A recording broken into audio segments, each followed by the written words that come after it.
우리 옆에 있는 분들하고 인사하시겠습니다. 하나님 우리 함께 계십니다. 비도 오고 좀 그렇죠. 이런 날씨에 우리가 더 하나님 앞에 뜨겁게 예배해야 될 줄 믿습니다. 비가 와서 그런지 제가 아침에 머리도 이렇게 잘 하고 나왔는데 머리가 막 지금 이렇게 됐습니다. 숨이 죽었다 그러나요? 숨이 죽은 것 같이 이렇게 쭉 가라앉고 좀 그런 것 같습니다. 근데 머리의 숨은 죽었지만 우리 예배의 숨은 살아있는 줄 믿습니다. 우리가 하나님께 뜨겁게 예배하는 그런 시간이 됐으면 좋겠습니다.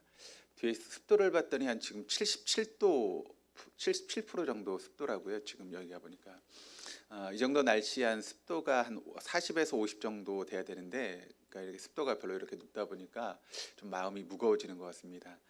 그럼에도 불구하고 우리가 하나님 앞에 우리의 마음을 다해서 뜨겁게 찬양하고 또 예배할 수 있는 그런 시간이 되시기를 바랍니다. 어떻게 중보기도 카드 다 적으셨나요? 아직 안 적으신 분은 저를 안 쳐다보시고 계신 거죠? 우리가 함께 뜨겁게 중보 기도할 수 있는 그런 시간 되실 수 있기를 바랍니다. 그래서 오늘 말씀도 중보 기도에 대한 그런 말씀을 함께 좀 나눴으면 좋겠습니다. 자, 오늘 우리가 보고 있는 이 민수기의 말씀을 보시면 광야를 행진하고 있었던 이스라엘 백성들 가운데 문제가 발생하게 됩니다. 커다란 위기에 봉착하게 되는데 모세와 아론이라고 하는, 그러니까 이스라엘 백성들을 지금 이끌고 있는 두 지도자 모세와 아론을 대항해서 대규모의 지금 반역 사건이 일어나고 있는 것이 오늘 본문의 말씀을 통해 나타나고 있습니다. 몇 명의 사람들이 지금 반역을 하고 있는가 하면 그 당시 리더들 중에 무려 250명의 사람들이 모세를 반역해서 대항하는 그런 모습을 보게 됩니다. 오늘 본문 16장 말씀을 보면 이 반역을 주동했던 사람의 이름이 나오고 있는데 고라라고 하는 그런 사람이 나오고 있습니다.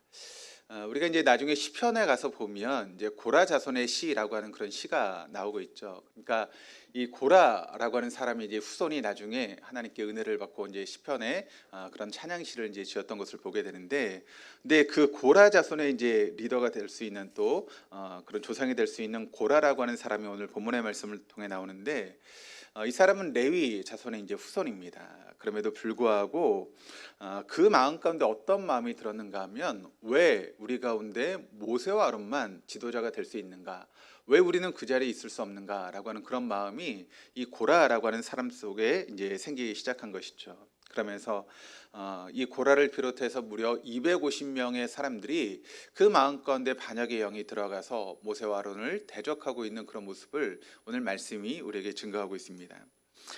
그러니까 이 고라와 비롯해서 이제 250명의 사람들의 마음 가운데는 이제 높아지려고 하는 그런 마음이 있었고, 사람들에게 나를 드러내고 싶은 그런 마음이 있었고, 또 사람들에게 인정받고 싶은 그런 마음이 그들의 마음 가운데 있다라고 하는 것을 보게 됩니다. 근데 사실 여러분, 그런 마음은 우리 누구에게나 있는 그런 마음 아니겠습니까? 저에게도 좀 더 사람들에게 드러나고 싶은 그런 마음이 있고, 또 사람들에게 인정받고 싶은 그런 마음이 저의 마음 가운데 있습니다.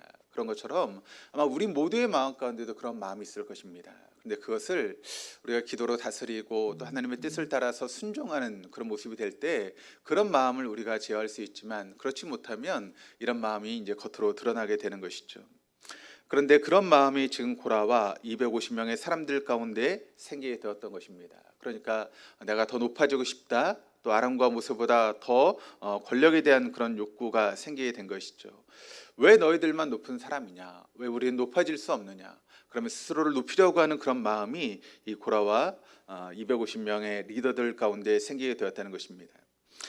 그런데 여러분, 우리가 여기서 알아야 될 것은 무엇인가 하면, 이스라엘 백성들 가운데 지금 지도자가 모세와 아론입니다. 그런데 그 모세와 아론을 세운 사람은 누구입니까? 하나님이시죠. 그러니까 그들의 겉으로는 지금 모세와 아론에게 대항하는 것 같지만 실제적으로 누구에게 대항하는 것입니까? 모세와 아론을 세운 하나님 앞에 지금 대항하고 대적하게 되는 것이죠. 그런데 그들은 그것을 인지하지 못했다는 것입니다. 그저 눈에 보이는 모세와 아론을 대적하는 것처럼 생각했지만, 그러나 그 뒤에는 그 모세와 아론을 세우신 하나님을 향한 그런 대적의 마음이었다라고 하는 것을 그들은 알지 못했다는 것이죠. 그러자 그와 같은 이런 모습 가운데 하나님이 그들을 향한 심판의 모습이 오늘 본문의 말씀을 통해 나타납니다. 그 심판은 아주 거대한 심판이었습니다. 어떻게 보면 이스라엘 민족 자체가 사라질 수 있는, 소멸될 수 있는 그 같은 하나님의 진노의 심판이 이제 시작되고 있는 것이죠. 44절 45절 말씀을 우리 같이 한번 읽어보시겠습니다. 여호와께서 모세에게 말씀하여 이르시되 너희는 이 회중에게서 떠나라. 내가 순식간에 그들을 멸하려 하노라 하시매 그 두 사람이 엎드리니라. 하나님은 이렇게 모세와 아론을 대적하고 있는, 그리고 어떤 의미에서 하나님을 대적하고 있는 그들을 더 이상 묵과할 수 없었습니다. 그래서 하나님께서 그들을 향해서 심판을 지금 내리시고 있는데, 여기 말씀을 보시면 그들을 멸하시려고 하는 하나님의 그런 심판의 선포가 내려지고 있는 것입니다. 그런데 여러분, 오늘 이제 45절 말씀을 보시면 이렇게 이야기합니다. 너희는 이 회중에게서 떠나라. 내가 순식간에 그들을 멸하러 하노라. 그러니까 하나님께 그들을 멸하시겠다라고 하는 그런 선포를 하십니다. 그런데 그때 모세와 아론의 반응이 어떠한 반응을 보이고 있습니까? 마지막에 보니까 그 두 사람이 엎드리니라 라고 기록을 하고 있습니다. 그러니까 하나님의 이런 심판 가운데, 하나님의 진노 가운데 모세와 아론이 했던 일은 어떤 일인가 하면 바로 하나님 앞에 엎드리는 그런 일을 했다라고 하는 것을 우리에게 보여주고 있습니다. 그러니까 지금 이스라엘 민족의 입장에서 보면 절대절명의 위기의 순간이 이스라엘 민족 가운데 지금 닥치게 된 것이죠. 그때 모세와 아론이라고 하는 중보자가 하나님 앞에 엎드려 기도하고 있는 그 같은 모습을 우리에게 보여주고 있는 것입니다. 이때 하나님 앞에 나와서 중보 기도하는 모세와 아론을 통해서 하나님은 다시 한번 이스라엘 백성들에게 기회를 허락하십니다. 그리고 그 기회를 통해서 다시 광야를 행진할 수 있는 그 같은 은혜를 이스라엘 백성들에게 베풀고 계시는 것입니다. 여기 결정적인 민족의 위기 속에서 민족을 살려낸 하나님의 사람 모세와 아론, 그리고 그들의 중보 기도에 대해서 우리가 함께 말씀을 나눴으면 좋겠습니다. 이 말씀을 통해서 중보 기도자는 도대체 어떤 사람인가, 도대체 누구인가에 대해서 우리가 질문하고 그 질문의 답을 오늘 말씀을 통해서 함께 나눌 수 있는 그런 시간이 되었으면 좋겠습니다. 여러분, 중보 기도자는 누구일까요? 우리가 이제 6월 달부터 시작하려고 하는 그런 중보 기도에 대해서, 중보 기도가 무엇인가에 대해서 알아야 우리가 중보 기도자로서 기도할 수 있는 것 아니겠습니까? 오늘 이 말씀을 통해서 중보 기도자가 어떤 사람이라는 것을 알고 우리 동독의 모든 교우들이 그와 같은 중보 기도자의 자리에 설 수 있는 우리 동독의 모든 교우들 다 될 수 있기를 주님의 이름으로 축원합니다. 첫 번째, 중보 기도자는 회중을 위해서 엎드리는 사람입니다. 중보 기도자는 엎드리는 사람이다라고 하는 것을 오늘 말씀이 우리에게 증거하고 있습니다. 한번 따라서 한번 해보십시오. 엎드리는 사람, 그게 바로 중보 기도자입니다.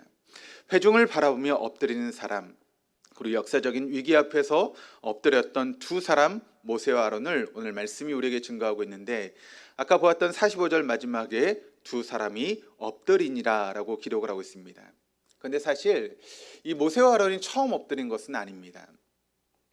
고라 일당들의 반역의 소식이 이제 들리게 되자 두 사람을 향한 모세와 아론을 향한 고발의 목소리가 이제 들리기 시작하죠. 그때 모세가 어떻게 했는가 하면 4절 말씀을 보니까 이렇게 이야기를 합니다. 모세가 듣고 엎드렸다가 이렇게 기록을 합니다. 그러니까 모세가 먼저 하나님 앞에 엎드렸던 그런 시간들이 있었다라고 하는 것을 우리가 보게 됩니다. 근데 중요한 것은 이때 모세가 엎드렸을 때 자신을 변호하지 않았다는 것입니다. 지금 여러분, 이 일이 왜 생겼습니까?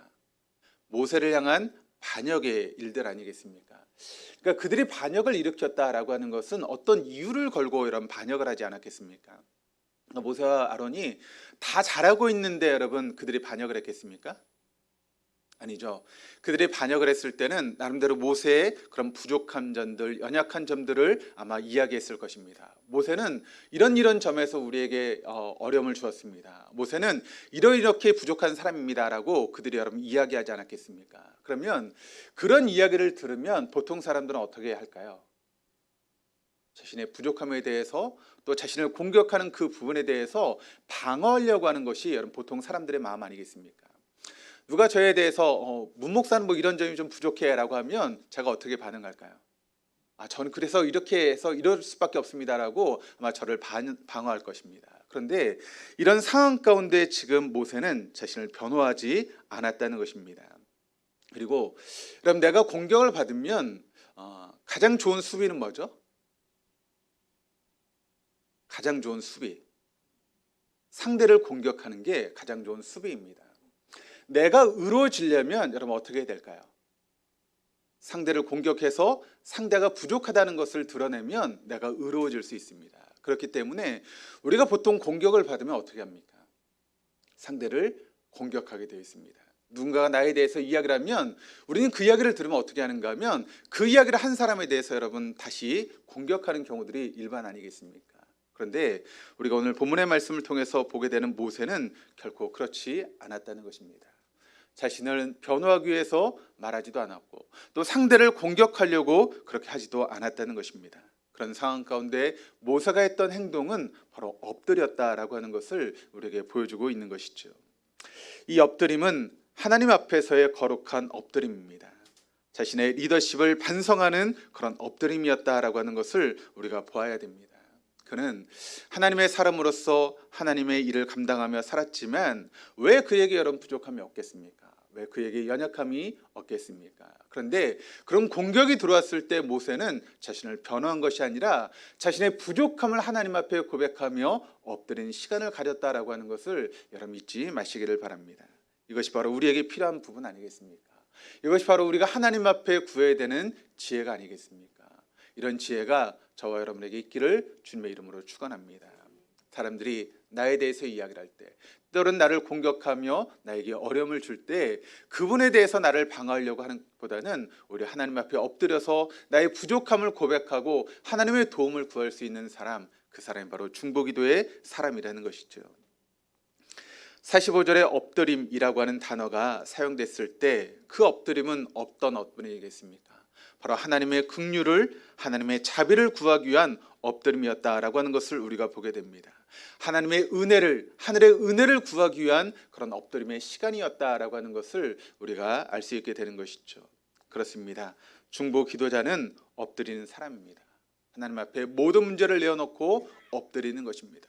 상대에 대해서 이야기하는 것이 아니라, 나를 방어하려고 하는 것이 아니라 우리 하나님의 은혜를 구하며 엎드리는 것, 그것이 바로 중보기도의 모습인 줄 믿습니다.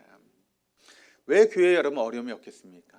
왜 교회에 문제가 없겠습니까? 문제투성의 사람들이 모여있는 교회는 당연히 문제가 있을 수 있고 어려움이 있을 수 있습니다.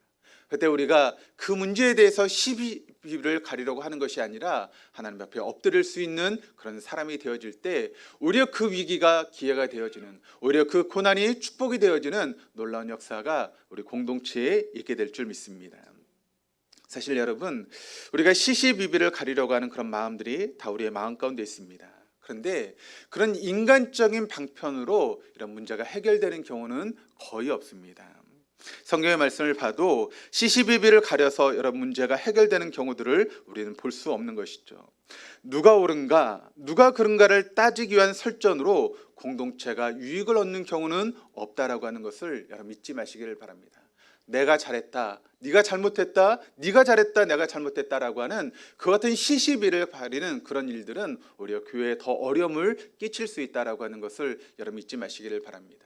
그러므로 그런 어려움에 닥쳤을 때 누가 잘했냐 누가 못했냐라고 하는 것을 따지기 전에 하나님 앞에 엎드리시기를 바랍니다.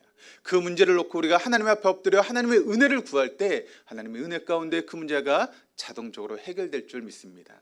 왜냐하면 사람의 마음은 인간이 여러분 이야기를 한다고 해서 풀려지는 마음이 아닙니다. 하나님께서 우리의 마음을 만지셔야지 여러분 그 마음이 풀리는 것이지, 사람들의 몇 마디 이야기를 통해서 그 사람들의 굳어진 마음이 풀린다? 결코 그럴 수 없습니다. 하나님의 은혜가 임해야 되고 하나님 만지심이 임할 때에만 우리의 마음이 풀려지기 때문에 그렇습니다.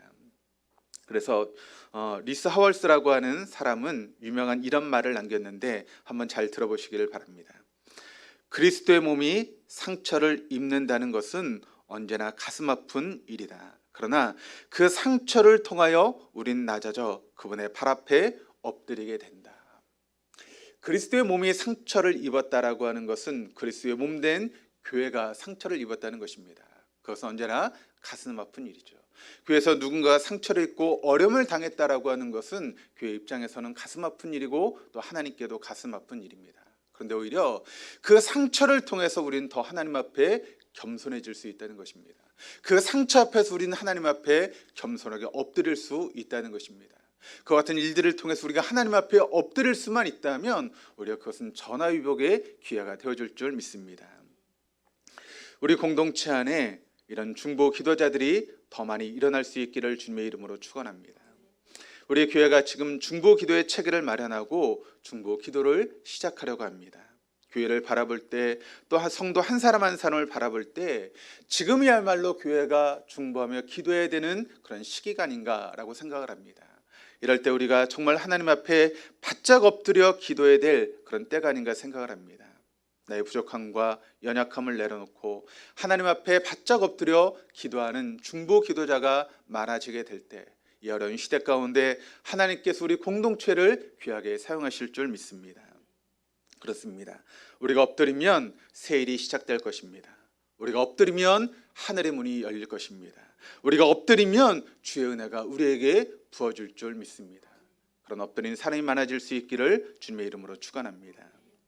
중보 기도자는 누구일까요? 두 번째, 회중을 대신해서 속죄받은 사람이 바로 중보 기도자입니다. 본문에 의하면 중보 기도자는 공동체의 죄와 악을 짊어지고 대신 속죄의 제사를 드리고 있는 그런 모습을 우리에게 보여주고 있습니다.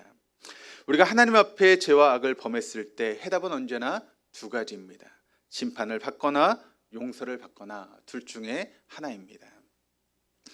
이미 고라당의 그런 반역에서 용서의 기회를 얻지 못했던 수많은 사람들이 심판의 대상이 되어야만 했습니다. 4절 말씀을 보시면 고라의 일로 죽은 자 외에 연병에 죽은 자가 14,700명이었더라. 그러니까 지금 이 사건을 통해서 14,700명의 사람들이 이미 목숨을 잃어버리고 있었다는 것입니다. 그런데 그것이 지금 끝난 것이 아닙니다. 계속해서 그와 같은 일들이 벌어지고 있다는 것이죠. 또 16장 35절 말씀을 보니까 35절에 여호와께로부터 불이 나와서 분향하는 250명을 불살랐더라. 그러니까 반향했던 250명의 사람들이 금양무에서 나오는 불길을 통해서 다 불살라져서 죽음을 당했다라고 하는 것을 이야기하고 있고, 또 같은 반역을 통해서 14,700명의 사람들이 이미 목숨을 잃었고 또 얼마나 많은 사람들이 죽음을 당할지 모르는 그런 상황 가운데 빠지게 된 것이죠. 그러므로 지금 민족이 없어지느냐 살아남느냐라고 하는 그런 기로 속에 놓여 있는 것입니다. 그래서 더 이상 희생자가 생기지 않도록 모세와 아론이 엎드리고 있는 것입니다. 우리 본문 46절 말씀 같이 한번 읽어보시겠습니다. 이에 모세가 아론에게 이르되 너는 향로를 가져다가 제단의 불을 그것에 담고 그 위에 향을 피워 가지고 급히 회중에게로 가서 그들을 위하여 속죄하라. 여호와께서 진노하셨으므로 연병이 시작되었음이니라. 연병이 시작되었다. 여러분, 중보 기도자는 어떤 사람입니까? 공동체를 대신해서, 회중을 대신해서 하나님 앞에 나와 속죄받은 사람, 이런 중보 기도자가 우리에게 얼마나 필요합니까?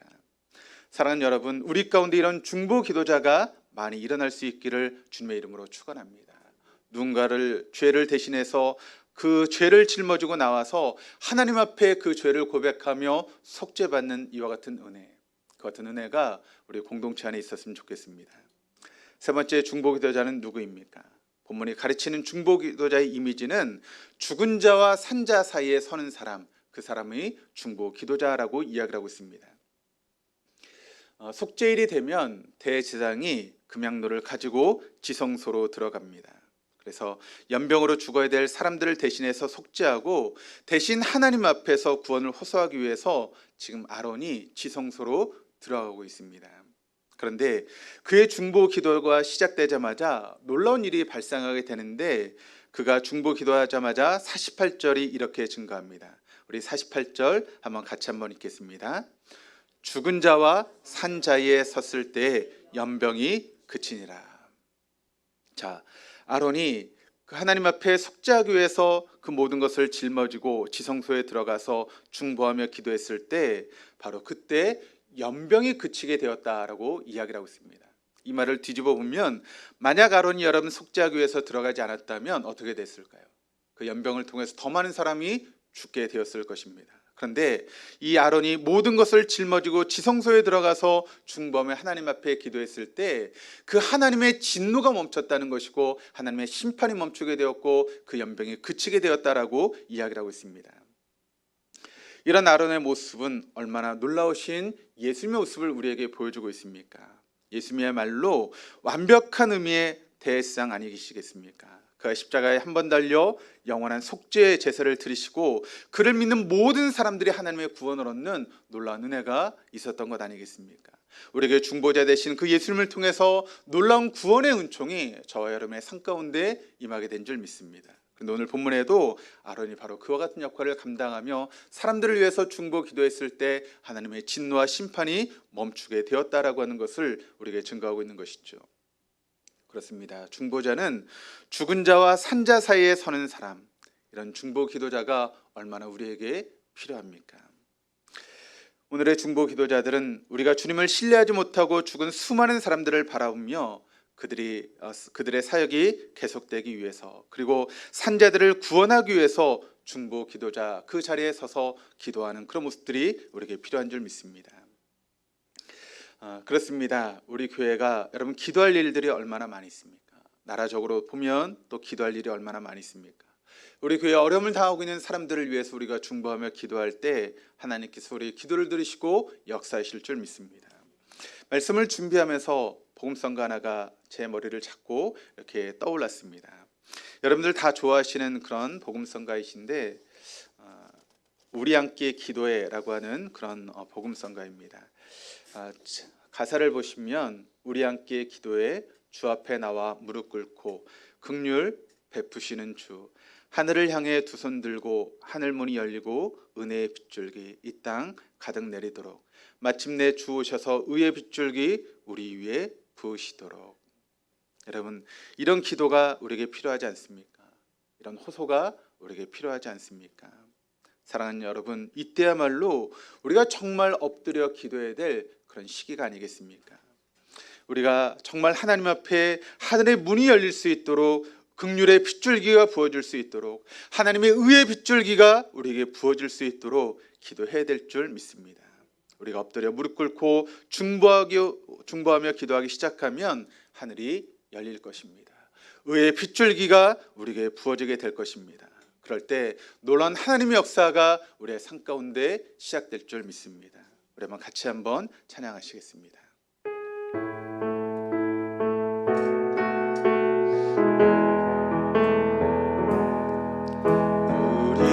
우리 함께 기도해 주 앞에 나와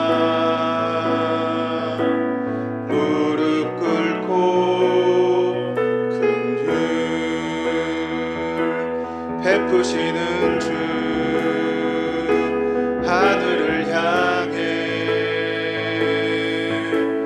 두 손 들고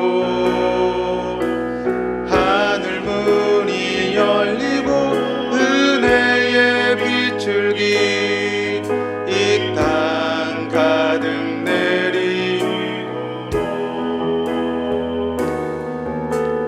마침내 주 오셔서 의의 빗줄기 우리 위에 부으시도록. 우리 다시 한번 우리 함께 기도해. 우리 함께 기도해 주 앞에 나와 무릎 꿇고 우리 두 손 들고 베푸시는 주 하늘을 향해 두 손 들고 하늘 문이 열리고 은혜의 빗줄기 이 땅 가득 내리도록 마침내 주 오셔서